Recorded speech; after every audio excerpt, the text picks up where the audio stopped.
Welcome to best plus. और हम इस वीडियो में पढ़ेंगे 3 जुलाई के करंट अफेयर। ठीक है। अब राजस्थान के अंदर इतने दिन से नेट ऑफ होने की वजह से मैं आपको करंट अफेयर की वीडियो अपलोड नहीं कर पा रहा था। ठीक है। तो आज भी नेट तो चला नहीं है, वाईफाई से अपलोड कर रहा हूँ मैं, वाईफाई लगवाना पड़ा। ठीक है। तो आज की इस वीडियो में हम टॉपिक पढ़ेंगे, वो देख लेते हैं हम एक बार। तो अपना पहला टॉपिक है किशोर न्याय बालकों की देखरेख और संरक्षण अधिनियम 2015। ठीक है, इसके बारे में हम देखेंगे। नेक्स्ट है हिमाचल प्रदेश सरकार द्वारा सिंगल यूज प्लास्टिक निर्मित वस्तुओं की खरीद। ठीक है, ये क्या योजना है वो भी हम देखेंगे। विशेष रूप से विकलांग बच्चों के लिए विशेष पार्क, ये क्या है वो भी हम देखेंगे। ठीक है, ये पिक्चर है पार्क की। और विश्व संगीत दिवस के अवसर पर ज्योतिर्गमय कार्यक्रम क्या है, कौन सा कार्यक्रम है, कहाँ पर किया गया है वो भी हम देखेंगे। 6 साल या इससे अधिक की सज़ा दिए जाने वाले अपराधों की फोरेंसिक जांच तो आप समझते ही होंगे। ठीक है, तो उसके बारे में हम जानेंगे। फिर नेक्स्ट है भारतीय मानक ब्यूरो यानी कि BIS ने इलेक्ट्रिक वाहनों की बैटरियों के प्रदर्शन संबंधी मानक कि BIS हाल में आपने देखा होगा कि कई जो बैटरी युक्त इलेक्ट्रिक वाहन है उनके अंदर आग की घटनाएं आपको सामने आई है। ठीक है, वो क्या है और वो क्यों लगी आग वो भी हम जानेंगे। फिर भारतीय मानक ब्यूरो यानी कि BIS के बारे में जानेंगे। फिर है DST IISC ऊर्जा भंडारण प्लेटफॉर्म। ठीक है, क्या है ये वो भी हम देखेंगे। रेडियो एक्सेस नेटवर्क और हर्मिट, ये क्या है वो भी हम देखेंगे। वायु गुणवत्ता, ठीक है, भारत का राष्ट्रीय वायु गुणवत्ता संसाधन फ्रेमवर्क क्या है उसके बारे में हम जानेंगे। नेक्स्ट है ग्लोबल इंफ्रास्ट्रक्चर एंड इन्वेस्टमेंट के लिए साझेदारी यानी कि PGII योजना, क्या है ये। फिर है पर्यावरण DNA, तो पर्यावरण DNA क्या है उसके बारे में हम जानेंगे। उदयपुर के बर्ड विलेज को वेटलैंड घोषित किया जाना तय। तो उदयपुर जो राजस्थान के अंदर है एक जिला, वहाँ के बर्ड विलेज को एक वेटलैंड तो आप जानते होंगे, आर्द्रभूमि, ठीक है, उसको घोषित किया जाना तय किया गया है। ये मैप के अंदर हम देखेंगे। फिर है केरल में पक्षियों की लाल सूची, रेड सूची कौन जारी करता है, तो IUCN जारी करता है। ठीक है, तो उसके क्या क्या मानदंड है वो भी हम देखेंगे। फिर है अंतिम हमारा टॉपिक टेक्सटाइल पार्क। तो प्रधानमंत्री मोदी ने टेक्सटाइल पार्क की घोषणा की है। ठीक है, वो भी हम देखेंगे। ये देख रहे हैं आप, mega integrated textile region and apparel PM Mitra parks. ठीक है, तो ये प्रमुख टॉपिक है जो हम इस वीडियो में देखेंगे। तो शुरू करते हैं। शुरू करने से पहले अगर आप वेस्ट प्लस पे नए हैं तो वेस्ट प्लस को सब्सक्राइब कर लें और इस वीडियो को पूरा देखें। अगर आपको वीडियो पसंद आए तभी चैनल को सब्सक्राइब करना और अपने दोस्तों के साथ इसे शेयर करना। तो सबसे पहला है किशोर न्याय बालकों की देखरेख और संरक्षण अधिनियम 2015। तो क्या है ये, तो ये जो 2015 का अधिनियम है अर्थात JJ एक्ट, इसको JJ एक्ट के नाम से भी जानते हैं, जुवेनाइल जस्टिस एक्ट के द्वारा किशोर न्याय बच्चों की देखभाल और संरक्षण अधिनियम 2000 को प्रतिस्थापित किया गया है। ठीक है, जो इससे पहले का जो बच्चों का अधिनियम था 2000 में आया था उसको प्रतिस्थापित किया है किसने, JJ एक्ट 2015 ने। इसका उद्देश्य क्या है, तो विधि का अभिकथित उल्लंघन करते पाए जाने वाले बालकों और देखरेख तथा संरक्षण की आवश्यकता वाले बालकों से संबंधित मामलों का व्यापक रूप से समाधान करना इसका मुख्य उद्देश्य है। अधिनियम के तहत प्रत्येक जिले में किशोर न्याय बोर्ड, प्रत्येक जिले के अंदर किशोर न्याय बोर्ड होगा और बाल कल्याण समितियां स्थापित की जाएगी। इन संस्थाओं में कम से कम एक महिला सदस्य होनी अनिवार्य है, क्योंकि जो महिला है वो बच्चों को काफ़ी अच्छी तरीके से समझती है, इसलिए एक महिला सदस्य होना अनिवार्य है, कंपलसरी है। और प्रत्येक जिले के अंदर एक किशोर न्याय बोर्ड होगा और एक बाल कल्याण समिति होगी। इसके अलावा इसके तहत केंद्रीय दत्तक ग्रहण संस्थान प्राधिकरण यानी कि कारा, सेंट्रल अडॉप्शन रिसोर्सेज अथॉरिटी कारा को वैधानिक निकाय का दर्जा दिया गया है, जिससे ये प्राधिकरण अपने कार्यों को प्रभावी ढंग से करने में सक्षम होगा। वैधानिक मतलब स्टैट्यूटरी बॉडी बना दी गई है, मतलब किसी कानून के तहत अगर किसी बॉडी को वैधानिक दर्जा दिया जाता है तो वो स्टैट्यूटरी बॉडी बन जाती है, यानी कि वैधानिक निकाय बन जाता है। वो अपने कार्यों को प्रभावी ढंग से करने में सक्षम हो जाता है।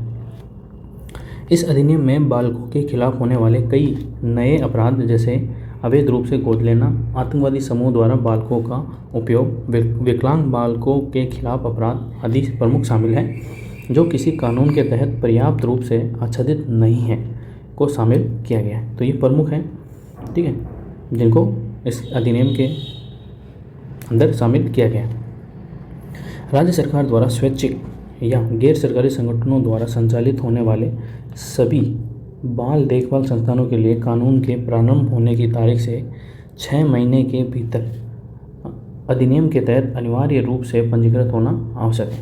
मतलब जब भी ये कानून लागू हुआ है उसके 6 महीने के भीतर सभी जो या तो स्वैच्छिक हो या राज्य सरकार द्वारा संचालित हो या गैर सरकारी संगठन हो, सभी को इस कानून के तहत पंजीकृत होना आवश्यक है।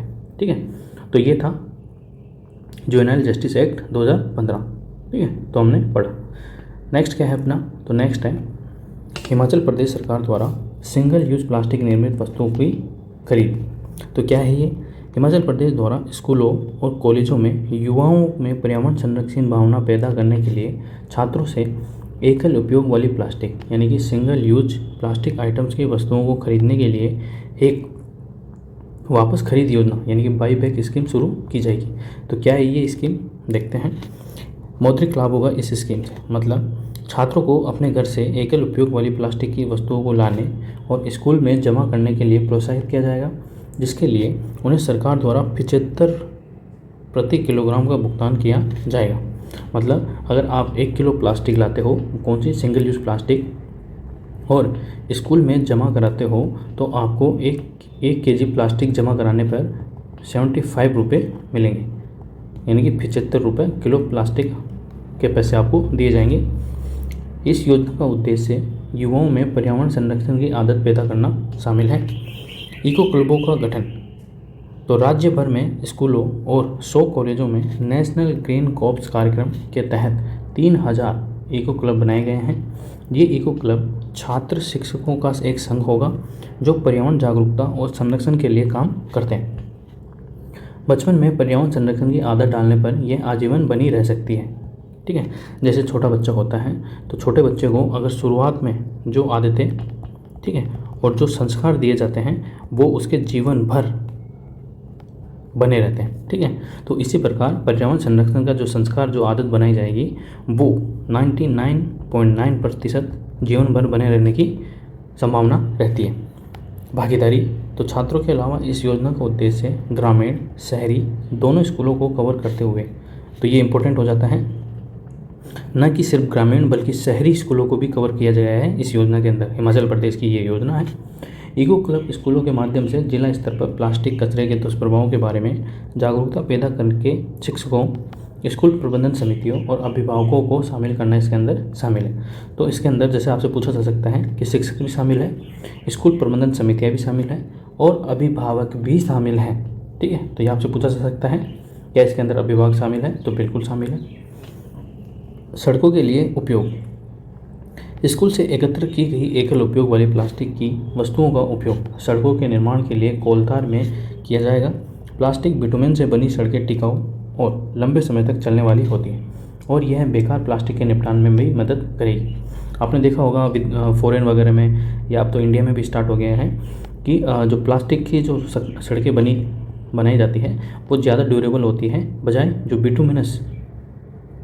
जो बिटुमिन, ठीक है, जो बिटुमिन होता है, कोलतार होता है, उसके कंपैरिजन में। नेक्स्ट है विशेष रूप से विकलांग बच्चों के लिए विशेष पार्क। तो क्या है ये, तो हाल ही में कर्नाटक के कब्बन पार्क में स्थित जवाहरलाल बाल भवन में राज्य का पहला विकलांग अनुकूल पार्क, डिसेबल फ्रेंडली पार्क का उद्घाटन किया गया है। तो कर्नाटक में किया गया है, ठीक है, और राज्य का पहला विकलांग अनुकूल पार्क होगा, डिसेबल्ड फ्रेंडली पार्क, जो कि जवाहरलाल बाल भवन के अंदर होगा। इसके अंदर क्या क्या सुविधा दी गई है, तो कछुए के आकार में निर्मित यह पार्क शारीरिक, मानसिक, चिकित्सकीय और स्पर्श और अनुभव गतिविधियों की एक विस्तृत श्रृंखला के लिए विभिन्न क्षेत्र हैं। पार्क में व्हील चेयर पर बैठे बच्चों के लिए विशेष रूप से डिजाइन की गई रेत की मेज और एक विशेष झूला है। स्पर्शीय रास्ते टेक्टाइल पाथवेज दृष्टिबाधित बच्चों के लिए पार्क के चारों ओर अपना रास्ता बनाना आसान करते हैं। मतलब जैसे जो दृष्टिबाधित बच्चे होते हैं उनको पढ़ने के लिए जैसे उभरे हुए शब्द दिए जाते हैं, वैसे ही जो पार्क के जो टेक्टाइल पाथवे है उसके अंदर जो उभरे हुए डिज़ाइन किया गया है ताकि वो अब बच्चे अपने रास्ते ढूंढ सकें। गिरने से लगने वाली चोटों को कम करने के लिए खेलने की सभी सतहें एक सिंथेटिक गैर विषैले स्किड प्रूफ रबर से बनाई गई है जिसे एथिलीन प्रोपिलीन डाइन मोनोमर कहा जाता है। ठीक है, तो ये आपसे पूछा जा सकता है कि हाल ही के अंदर समाचारों में रहे एथिलीन प्रोपिलीन डाइन मोनोमर क्या है।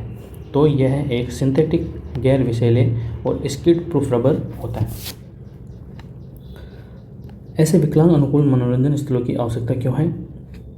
क्योंकि विशेष बच्चों यानी कि डिसेबल्ड चाइल्ड और उनके माता पिता पहले से ही पूर्ण और सक्षम जीवन जीने के अपने प्रयास में कई बाधाओं, पूर्वाग्रहों, गलत धारणाओं से जूझ रहे होते हैं। उनकी समस्याओं को बढ़ाने के बजाय पार्क या ऐसे अन्य स्थानों को विकलांग बच्चों को अन्य बच्चों की तरह ही मुफ्त और असंरक्षित खेल और सीखने में सक्षम बनाकर समाधान एक हिस्सा बनना चाहिए। तो इसलिए ऐसे पार्कों की ज़रूरत है। आप देख रहे हैं इसके अंदर जैसे देखो ये हो गया, ये देखिए खेलने की हो गई, ये भी खेलने का हो गया। तो ये सारे डिसेबल हैं। ठीक है, तो ये डिसेबल पार्क है कहाँ पर? कर्नाटक के अंदर। नेक्स्ट है विश्व संगीत दिवस के अवसर पर ज्योतिर्गमय कार्यक्रम। तो क्या है ज्योतिर्गमय कार्यक्रम? भारत की आज़ादी के 75 वर्ष हो रहे हैं और इसे याद करने तथा मनाने के क्रम में आज़ादी के अमृत महोत्सव का आयोजन हो रहा है। इस सिलसिले में संगीत नाटक अकादमी, तो आप मुझे कमेंट बॉक्स में बताइए कि संगीत नाटक अकादमी का जो स्थापना होती है वो कब होती है? इस सिलसिले में संगीत नाटक अकादमी द्वारा विश्व संगीत दिवस के अवसर पर देश भर के संगीत के दुर्लभ वाद्य यंत्रों के विषय में एक अनोखे उत्सव ज्योतिर्गमय का आयोजन किया गया है। आयोजन में देश भर के दुर्लभ संगीत वाद्य यंत्रों की प्रतिभा को प्रदर्शित करने के लिए नुक्कड़ फनकारों, हुनरमंदों और मंदिरों से जुड़े कलाकारों आदि को भी शामिल किया गया है। आज़ादी का अमृत महोत्सव आज़ादी के 75 वर्ष और इसके लोगों, संस्कृति और उपलब्धियों के गौरवशाली इतिहास को मनाने के लिए भारत सरकार की एक पहल है। ठीक है, तो आपको समझ में आ गया होगा कि ये किस प्रकार का कार्यक्रम है कि एक तरह से जो दुर्लभ संगीत वाद्य यंत्र की जो प्रतिभा है उसको प्रोत्साहित करने के लिए ये एक कार्यक्रम है जो आज़ादी के 75 वर्ष पूरे होने के शुभ अवसर पर सरकार द्वारा एक पहल है। नेक्स्ट क्या है? 6 साल या इससे अधिक की सज़ा दिए जाने वाले अपराधों की फोरेंसिक जांच। सरकार ने उन सभी मामलों में जहां अपराध 6 साल या उससे अधिक की सज़ा का प्रावधान हो, फोरेंसिक जांच को अनिवार्य बनाने की योजना बना रही है। फोरेंसिक जांच क्या होती है? यह तथ्यों और सबूतों को स्थापित करने के लिए विज्ञान का उपयोग करने की एक विधि है जिसका उपयोग अपराध आधारित परीक्षण या कार्रवाई के लिए किया जाता है। इसकी आवश्यकता क्यों है?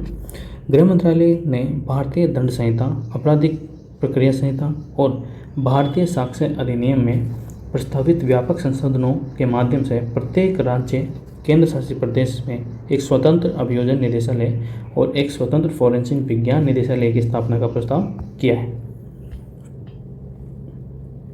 ठीक है, ये देखिए जो आप मूवियों में भी देखा होगा कि identify visual clues at crime scene, collect crime scene evidence, ठीक है, फोटोग्राफ क्राइम सीन्स। तो ये सारे एक केस को एक सही डायरेक्शन देने के लिए, राइट डायरेक्शन के लिए फोरेंसिक जांच उपयोगी साबित होती है। ठीक है, आपने अभी हाल ही में एक मूवी आई है फोरेंसिक करके, ठीक है, गुड्डू भैया के जो भाई थे उनकी, ठीक है, तो वो आप देख सकते हैं, आपको अच्छे से समझ में आएगा। नेक्स्ट है भारतीय मानक ब्यूरो यानी कि BIS ने इलेक्ट्रिक वाहनों की बैटरियों के प्रदर्शन संबंधी मानक निर्धारित किए। BIS जो कि भारत की राष्ट्रीय मानक निकाय है, ने विद्युत चालित सड़क वाहनों के lithium ion tungsten battery pack एवं सिस्टम प्रदर्शन परीक्षण के परीक्षण संबंधी विनिर्देशों के लिए मानक प्रकाशित किए हैं। अब वो क्या है मानक? इन बैटरी पैक एवं सिस्टम के मानक IS 17855 2022 को ISO 124/05 अनुपात 2018 के अनुरूप रखा गया है। तो ये आपसे पूछा तो नहीं जाएगा ये आंकड़ा, लेकिन फिर भी आप एक थोड़ा थोड़ा माइंड में रख सकते हैं। इस मानक में बैटरी पैक एवं सिस्टम के उच्च शक्ति या उच्च ऊर्जा वाले अनुप्रयोगों के लिए प्रदर्शन, विश्वसनीयता एवं विद्युत कार्य क्षमता की बुनियादी विशेषता से संबंधित परीक्षण कार्यक्रम शामिल है। लिथियम आयन बैटरियों को उनके उच्च शक्ति से भार अनुपात, उच्च ऊर्जा दक्षता, कम स्वयं निर्वहन आदि के कारण सबसे अधिक पसंद किया जाता है। DRDO जांच, इलेक्ट्रिक दोपहिया वाहनों में आग लगने की घटनाओं की जांच करते समय DRDO ने मुख्य रूप से लागत में कटौती के लिए कंपनियों द्वारा उपयोग की जाने वाली निम्न श्रेणी की सामग्री के कारण बैटरी में गंभीर खामियां पाई गई है। तो ये कंपनियां क्या करती हैं कि बैटरी को सस्ता बनाने के लिए उसके अंदर निम्न क्वालिटी की जो सामग्री है उसको उपयोग करती हैं, जिससे क्या होता है, जैसे ही धूप अधिक मात्रा के अंदर या उसकी जो इंटेंसिटी है धूप की, ठीक है, वो ज़्यादा हो जाती है, तो वो जो सामग्री है वो उसको सहन नहीं कर पाती और उसके अंदर आग लगने की जो घटनाएं हैं वो अभी सामने आ रही है। तो DRDO ने जांच में पाया है कि जो कंपनियां हैं वो निम्न श्रेणी की सामग्री उपयोग करती हैं, ठीक है। तो इसलिए BIS यानी कि भारतीय मानक ब्यूरो ने कुछ मानदंड निर्धारित किए। अब देख लेते हैं कि भारतीय मानक ब्यूरो एक्चुअली है क्या। तो BIS भारत का राष्ट्रीय मानक निकाय है, जिसकी स्थापना BIS अधिनियम 2016 के अंतर्गत की गई है। तो ये आपसे पूछा जा सकता है कि भारतीय मानक ब्यूरो की स्थापना BIS अधिनियम 2016 से की गई है या नहीं की गई है। BIS की स्थापना वस्तुओं के मानकीकरण, मुहर्रकन और गुणवत्ता प्रमाणन गतिविधियों के सुमेलित विकास तथा उससे जुड़े या उससे प्रसंगवश जुड़े मामलों के लिए की गई है। BIS मानकीकरण, प्रमाणन और परीक्षण द्वारा राष्ट्रीय अर्थव्यवस्था को प्रत्यक्षतः एवं वास्तविक रूप से कई तरह से लाभ पहुंचा रहा है। यह सुरक्षित, विश्वसनीयता, गुणवत्ता वाले उत्पाद प्रदान करता है, उपभोक्ताओं के स्वास्थ्य जोखिम को न्यून करता है, निर्यात या आयात विकल्पों को प्रोत्साहित करता है, किस्मों के प्रसार को नियंत्रण करता है। ये इसके प्रमुख उद्देश्य हैं। नेक्स्ट है DST IISC ऊर्जा भंडारण प्लेटफॉर्म। भारतीय विज्ञान संस्थान IISc बेंगलोर के शोधकर्ताओं ने पूर्ण ठोस अवस्था यानी कि solid state lithium metal battery में फास्ट चार्ज डिस्चार्ज की दरों को सक्षम करने के लिए एक अभिनव अंतरसतही अभियांत्रिक परिविधि यानी कि इंटरफेसियल इंजीनियरिंग अप्रोच के बारे में जानकारी दी है। किसने? भारतीय विज्ञान संस्थान बेंगलोर ने। उन्होंने पाया कि टंगस्टन जैसी नैनोस्कोपिक दुर्दम्य यानी कि रिफ्रैक्टरी धातु की परतें इन बैटरियों के प्रदर्शन में सुधार कर सकती हैं, जो विद्युत गतिशीलता जैसे उद्देश्यों के लिए महत्वपूर्ण है। मतलब कि जो टंगस्टन जैसी जो छोटी परत होती है वो इनके अंदर सुधार कर सकती है, ताकि जो विद्युत की गतिशीलता है उसको बढ़ाई जा सके। पारंपरिक लिथियम आयन बैटरी के एक ग्रेफाइट एनोड, एक तरल इलेक्ट्रोलाइट और एक संक्रमण धातु कैथोड का उपयोग किया जाता है। हालांकि तरल इलेक्ट्रोलाइट ज्वलनशील होते हैं और उच्च तापमान पर खराब हो जाते हैं, जैसे कि अभी घटनाएं हो रही हैं। ज्वलनशील होते हैं और तापमान जैसे ही बढ़ जाता है गर्मी के अंदर तो वो जलने लग जाते हैं, जिससे बैटरी का जीवनकाल बिगड़ जाता है और बहुत बार स्थिति बिगड़ने पर बैटरी में आग भी लग जाती है। परंतु एक सिरेमिक ठोस इलेक्ट्रोलाइट के साथ तरल इलेक्ट्रोलाइट को एक पारंपरिक लिथियम आयन बैटरी में बदलने और उसके साथ ही ग्रेफाइट एनोड के स्थान पर एक धात्विक लिथियम एनोड के प्रयोग से लिथियम आयन बैटरी सुरक्षित सक्षम हो सकती है तथा एक बार चार्ज करने पर लंबे समय तक चलती है। तो ये है इसका यूज बताया गया है, ठीक है। और क्या है उपयोग और इसका जो एक अलग समाधान बताया गया है, ठीक है, कि क्या कर सकते हैं कंपनी वाले कि बैटरी जो इलेक्ट्रिक वाहनों की जो बैटरी है उनके अंदर आग लगने की जो समस्या है वो समाप्त हो सके। ये देखिए ये बैटरी का इनर स्ट्रक्चर है लिथियम आयन बैटरी का, जैसे ये कॉपर एनोड है, ठीक है, और ये एल्युमिनियम का कैथोड है, ठीक है। तो क्या जब चार्ज होते हैं तो जो पॉजिटिव आयंस होते हैं वो एक तरफ हो जाते हैं, ठीक है, और जब डिस्चार्ज होती है बैटरी तो ये सारे एक तरफ आ जाते हैं, ठीक है। इसलिए आप बैटरी को कभी 20% से नीचे चार्ज डाउन ना होने दें और कभी भी 80 से 85 से अधिक चार्ज ना करें, ताकि आपकी बैटरी की जो लाइफ स्पान है उसको बढ़ाया जा सके, ठीक है। फिर नेक्स्ट है रेडियो एक्सेस नेटवर्क। तो क्या है रेडियो एक्सेस नेटवर्क? टेलीमेटिक्स विकास केंद्र यानी कि CDOT, centre for the development of telematics CDOT गैलो नेटवर्क्स के सहयोग से end-to-end 5G रेन उत्पाद विकसित करेगा। CDOT एक स्वायत्त दूरसंचार अनुसंधान एवं विकास केंद्र और सोसाइटी पंजीकरण अधिनियम 1860 के तहत एक पंजीकृत सोसाइटी है। जो रेडियो एक्सेस नेटवर्क है CDOT है, ठीक है, एक स्वायत्त दूरसंचार अनुसंधान एवं विकास केंद्र है, साथ ही सोसाइटी पंजीकरण अधिनियम 1860 के तहत यह पंजीकृत भी है। रेडियो एक्सेस नेटवर्क यानी कि RAN एक वायरलेस दूरसंचार प्रणाली है। तो आपसे पूछा जा सकता है कि रेडियो एक्सेस नेटवर्क हाल ही में समाचारों में रहा है, तो इससे आप क्या समझते हैं? तो यह एक वायरलेस दूरसंचार प्रणाली है, प्रणाली का एक प्रमुख घटक होता है, ठीक है, घटक होता है जो एक रेडियो लिंक के माध्यम से व्यक्तिगत उपकरणों जैसे कि सेल फोन और कंप्यूटर को नेटवर्क के अन्य भागों से जोड़ता है। नेक्स्ट है हर्मिट। तो हर्मिट क्या होता है वो देख लेते हैं। हर्मिट नया स्पाईवेयर है। तो स्पाईवेयर क्या है?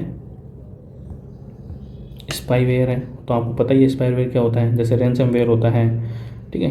तो वैसे ही जिससे एंड्रॉयड और iOS दोनों उपकरणों को प्रभावित करने की क्षमता है, यानी कि वो एप्पल आईफोन को भी प्रभावित करता है और एंड्रॉयड को तो कर ही सकता है, ठीक है। स्पाईवेयर एक दुर्भावनापूर्ण सॉफ्टवेयर होते हैं जो उपयोगकर्ता के कंप्यूटर में प्रवेश करके डिवाइस और उपयोगकर्ता से डेटा एकत्रित करते हैं और इसे वापस लौटाने के लिए या उनको तीसरे पक्ष को भेज देते हैं। तो ये देखिए स्पाईवेयर एक्सप्लेन। तो एडवेयर क्या होते हैं? तो एडवेयर होते हैं, adware tracks your browser activity to serve ads for things you are more likely to be interested in. जैसे आपने कई बार देखा होगा कि जैसे ये आप ब्राउज करते हैं, ठीक है, कोई भी चीज़ सर्च करते हैं, ठीक है, और तो आपको आपकी वो इंटरेस्ट जो आपका इंटरेस्ट है उसको भांप लेते हैं और भांप लेते हैं तो उसी के अनुसार आपको ऐड दिखाए जाएंगे, ठीक है। कई बार आपने नोटिस भी किया होगा। फिर ट्रोजन क्या होते हैं?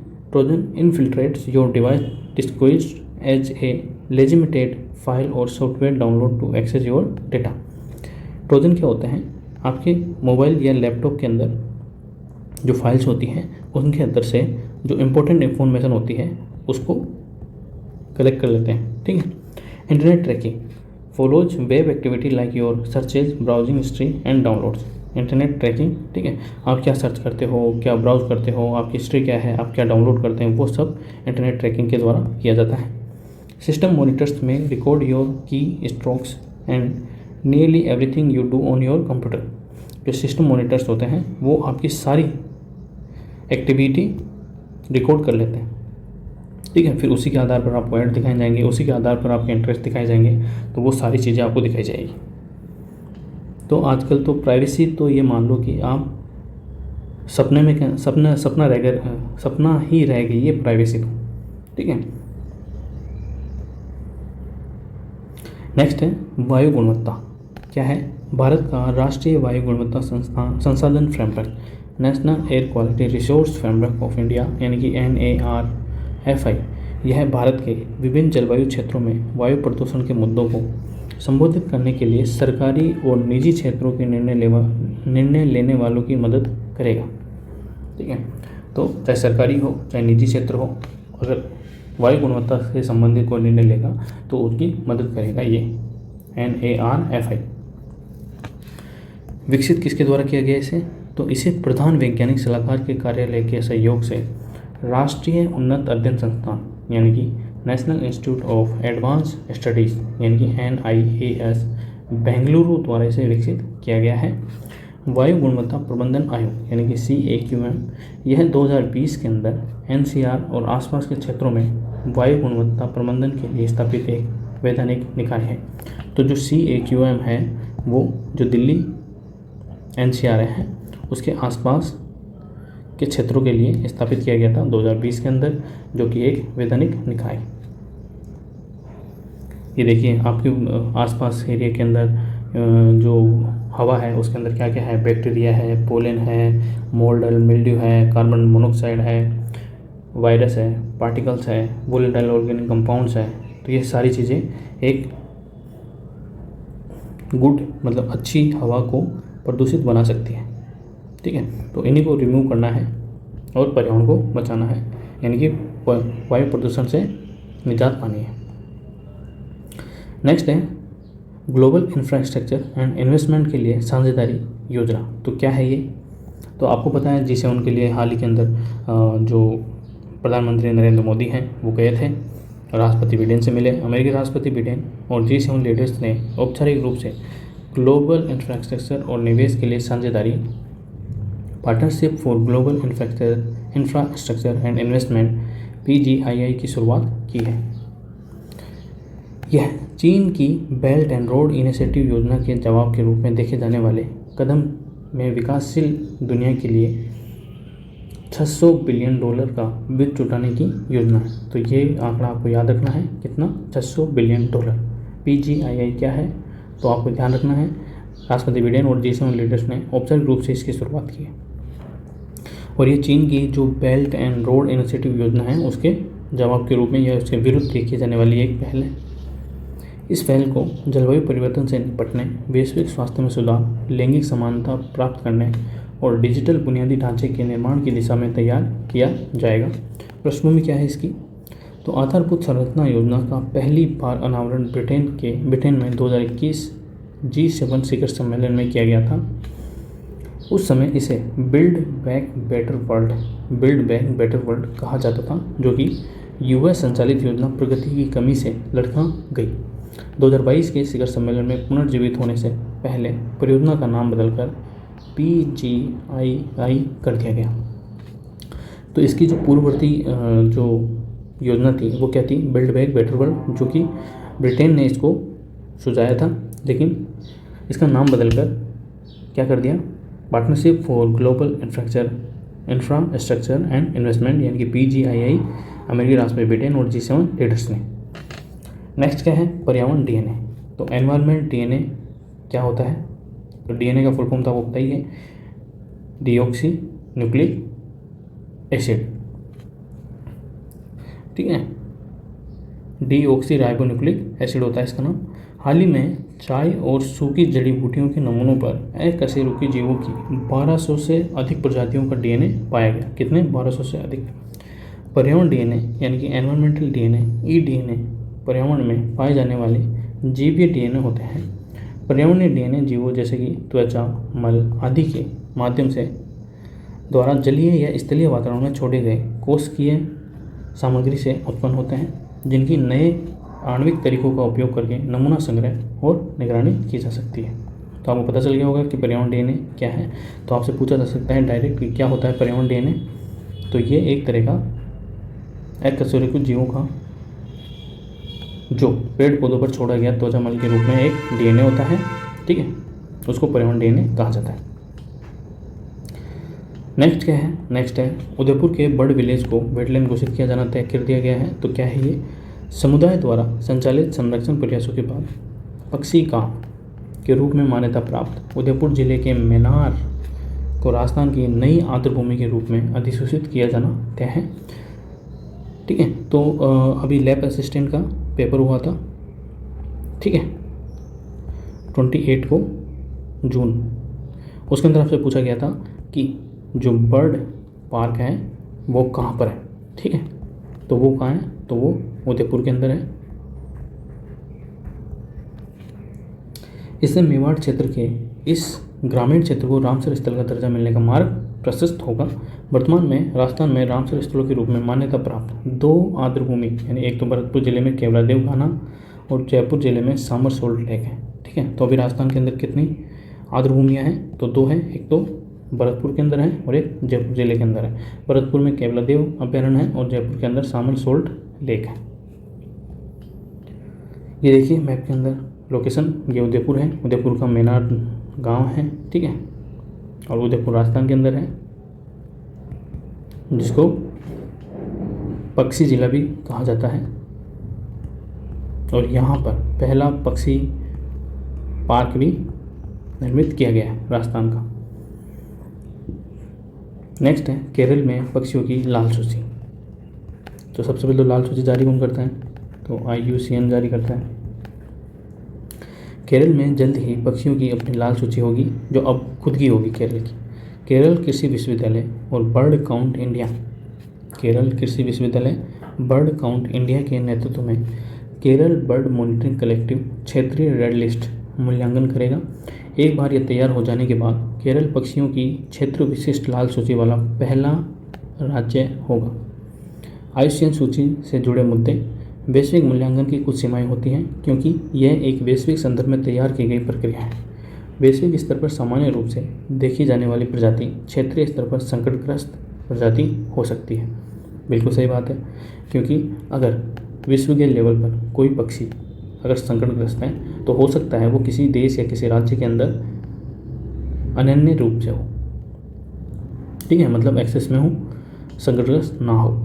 तो वैश्विक IUCN लाल सूची के अनुसार केरल में पक्षियों की 64 संकटग्रस्त प्रजातियां हैं।